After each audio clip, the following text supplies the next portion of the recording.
Selamat malam, salam sejahtera untuk kita semua. Yang terhormat Ibu Dr. Hajah Ida Komalasari, SPD MPD, dan teman-teman sekalian yang berbahagia. Kami dari kelompok 7 yang beranggotakan saya sendiri, Yeskiel Sergio Wijaya, dan teman saya Jenny Mawati, ingin mempresentasikan tentang reproduksi bacaan. Baik, kami akan mempresentasikan hasil diskusi kami tentang reproduksi bacaan.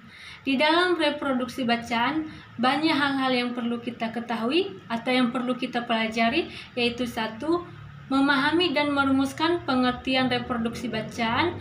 Dua, memahami dan merumuskan pengertian ringkasan. Tiga, memahami dan merumuskan pengertian ikhtiar. Empat, memahami dan merumuskan pengertian resensi. Lima, memahami dan merumuskan pengertian rangkuman. Enam, memahami dan merumuskan pengertian sintesis. Baik, nomor satu yaitu reproduksi bacaan. Reproduksi bacaan adalah kegiatan untuk menguraikan kembali dengan cara lisan ataupun tulisan mengenai bacaan yang telah dibaca.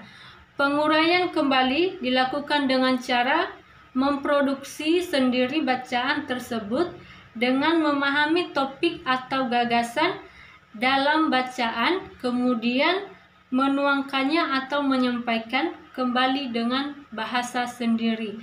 Dua, ringkasan. Ringkasan merupakan suatu cara yang efektif dan praktis untuk dapat mengungkapkan kembali suatu tulisan yang panjang dan kompleks. Ringkasan ini bertujuan memberikan gambaran secara singkat mengenai tulisan agar dapat dengan praktis dipahami oleh pembaca mengenai tujuan, isi dan simpulan dari tulisan tersebut. Meringkas suatu tulisan dapat dilakukan dan mengurangi keberadaan gaya bahasa, contoh-contoh, penjelasan-penjelasan, sesuatu hal yang sangat detail. Meringkas bacaan hanya mementingkan intisari bacaan. Intisari bacaan adalah dengan mengandalkan dan mengutamakan pemahaman dan pengetahuan yang dimiliki oleh pembaca tersebut. Wijayanti DKK 2013 172 sampai 173 mengemukakan beberapa hal yang harus diperhatikan dalam meringkas bacaan sehingga menjadi ringkasan yang baik, yaitu sebagai berikut. 1. Membaca naskah asli. 2. Mengembangkan sendiri gagasan atau konsep utama yang terdapat dalam bacaan. 3. Memproduksi bacaan. 4. Beberapa ketentuan tambahan yang dapat menjadi panduan agar meringkas menjadi lebih terarah dan efisien. 3. Ikhtiar.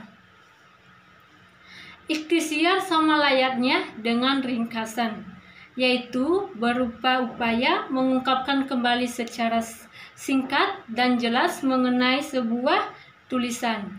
Hanya saja pemaparan pada ikhtiar mengutamakan gagasan utama yang dianggap penting.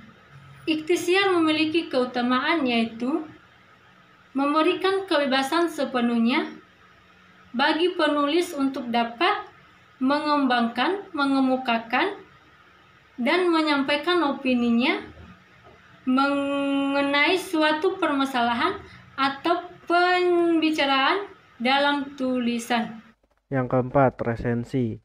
Resensi merupakan suatu ulasan atau ringkasan terhadap suatu bacaan atau tulisan dengan tujuan memberikan penilaian terhadap suatu buku tersebut.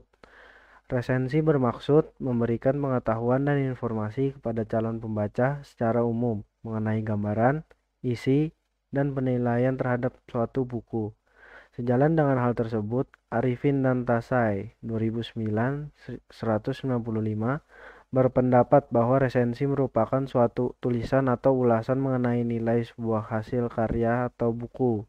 Resensi pada umumnya identik dengan buku, karena sebagian besar resensi dilakukan pada buku, baik berupa fiksi ataupun non-fiksi, yang baru terbit dalam resensi. Terdapat beberapa bentuk yang harus diperhatikan sebelum melakukan resensi, yaitu sebagai berikut. 1. Ringkasan. 2. Deskripsi. 3. Kritik. 4. Apresiasi. 5. Praduga. Yang kelima, rangkuman. Rangkuman merupakan ringkasan atau ikhtisar dari sebuah bacaan atau tulisan asli. Rangkuman memberikan penjelasan singkat mengenai sebuah bacaan atau tulisan dengan bahasa sendiri yang mampu menimbulkan minat baca dan rasa penasaran penulis. Wijayanti dan DDK 2013 183 mengemukakan beberapa hal yang harus diperhatikan dalam merangkum, yaitu sebagai berikut. 1. Mengungkapkan gagasan pokok. Yang kedua, merangkum dan mengabaikan contoh dan ilustrasi. Yang ketiga, memiliki tujuan yang jelas. Yang keempat, rangkuman disarankan hanya sepertiga dari bacaan atau tulisan asli. Yang kelima, merangkum tidak perlu merubah kronologis atau sistematika gagasan. Yang keenam, memperhatikan rangkuman agar tetap membahas sesuai dengan yang terdapat dalam bacaan atau tulisan. Yang keenam, sintesis. Sintesis merupakan salah satu kegiatan mereproduksi bacaan yang cukup kompleks dan rumit. Hal utama yang harus dilakukan sebelum melakukan kegiatan sintesis adalah dengan memperbanyakkan referensi dan teori secara keseluruhan, agar teori dan pengertian yang baru diciptakan tidak memiliki kemiripan dan menjadi plagiarisme. Sekian dari kami. Mohon maaf jika ada salah kata. Sekian, terima kasih.